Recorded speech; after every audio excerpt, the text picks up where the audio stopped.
This is the final step of your final project, which is final project documentation. As an example, in this video I am going to show you final project documentation for food takeaway system. As the same way, you can create final project documentation for student management system, library management system or any other system for your final project. I am using MS Word to create this documentation.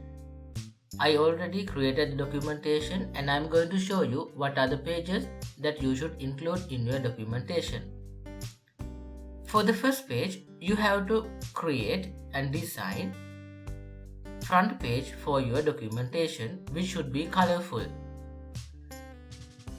On the top, you have to mention the project name. In my scenario, it is food takeaway system, and under that you have to type final project documentation.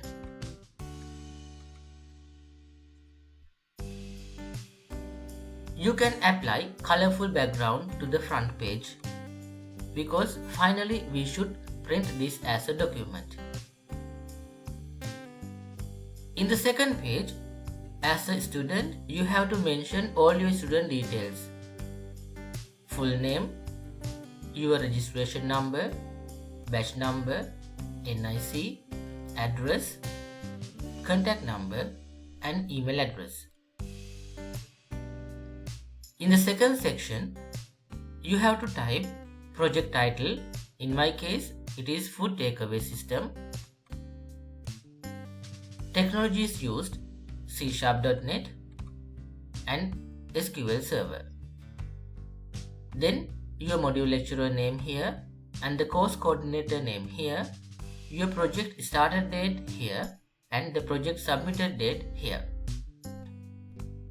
Finally, in the bottom of the second page, you have to keep some space to sign as student signature.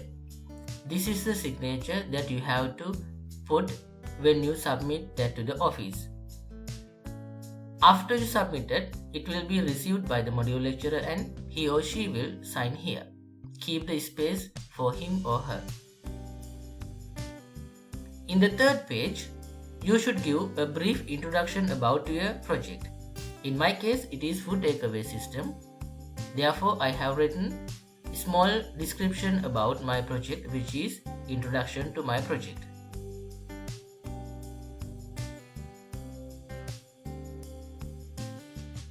Next page, you should include use case diagram of your project.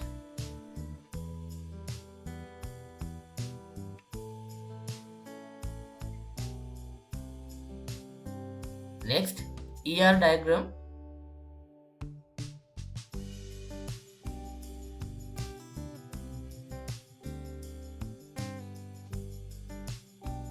Class diagram.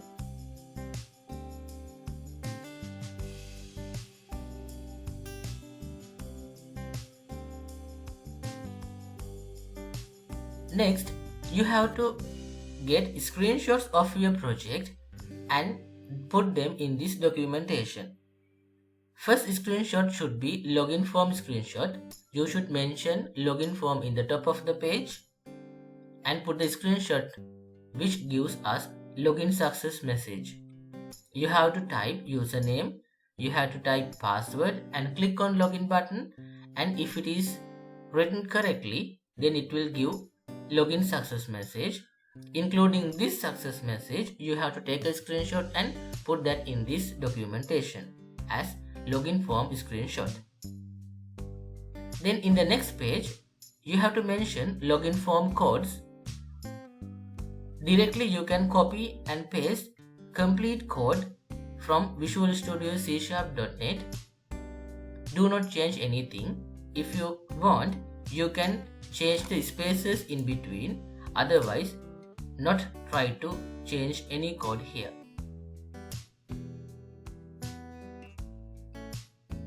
You can see the login success message will come using this code. If login fails, this message will pop up.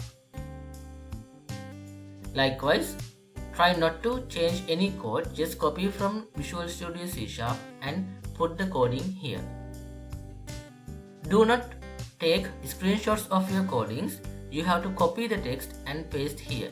Once again, do not take screenshots from Visual Studio and put here. You have to copy text and paste here. Next, main menu form. If you have already developed your final project, you know that we created main menu using MDI parent form.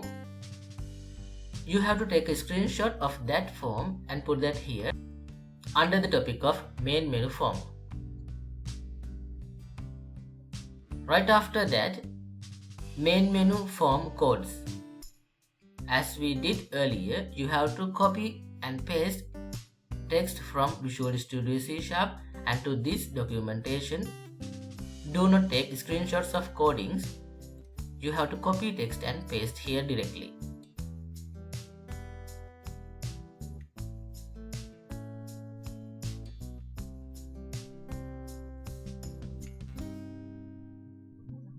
Next, customer details form. You have to take several screenshots in this section because if you remember, we have created add button, search button, edit, delete, refresh and back button, and some differences may in your project. But somehow you have to take screenshots for all these button success messages.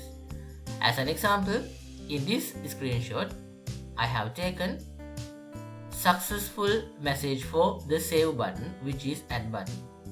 That means I have filled the form here and click on add button and my code is correct. Save successfully message will pop up. Then you have to take a screenshot and put that here. In the same way, for the search button, found successfully message should appear and screenshot should be there. In the same way, for the update button, delete button. After the screenshots, you have to copy and paste customer details form codes directly. Do not try to change any codes here. And again, do not take screenshots of codes and put that here. You have to directly copy text and paste here. In the next form, I used food items. In the same way, I have to take some screenshots here as well because it has add, search, edit, delete, refresh and back button. For all these buttons, you have to take screenshots separately to prove that your project is working perfectly.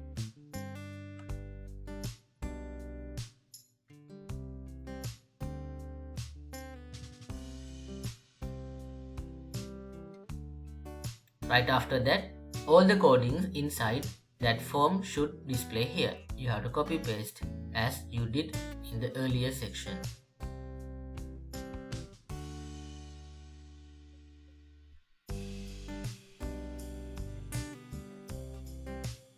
Next, the order details form.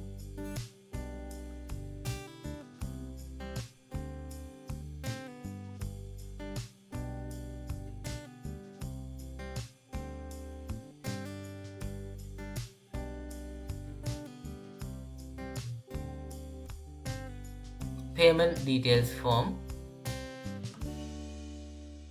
Right after the payment details form, you have to put the codings. In this text, there are SQL commands, therefore do not try to change the code. All the codes will be reviewed when you are given marks. As the final step, you have to put some conclusion, which is a summary of your project. You have to type some description about your project. For the last page, you can use thank you page. So this is the format of your final project documentation that you should create using Microsoft Word. After creating this documentation, you have to check whether if the documentation is created with the correct page size. Go to page layout, click on size and check whether if you have created your documentation for A4 page size. If it is not, you have to do the corrections as well. If you are very good at Microsoft Word, then you know that when you open new Word document, the default page size is letter size. Before creating this documentation, you have to change the page size into A4 size. If not, you have to do the corrections finally. Then, if you have created your final project documentation perfectly, next click on File, click on Export, click on Create PDF,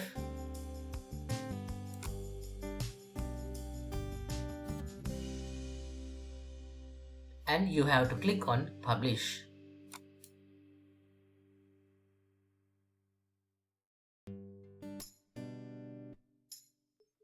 After you export your Word document as PDF file, it should display like this. Number of pages here, and you have the print option here. All the alignments will be as it is. When you convert a Word document into PDF, alignments will not change. Therefore, before you print this documentation, be sure to export your documentation as a PDF file and enjoy your printing. Thank you for watching video. If you have any suggestions, you can comment in the section. Wish you all the best.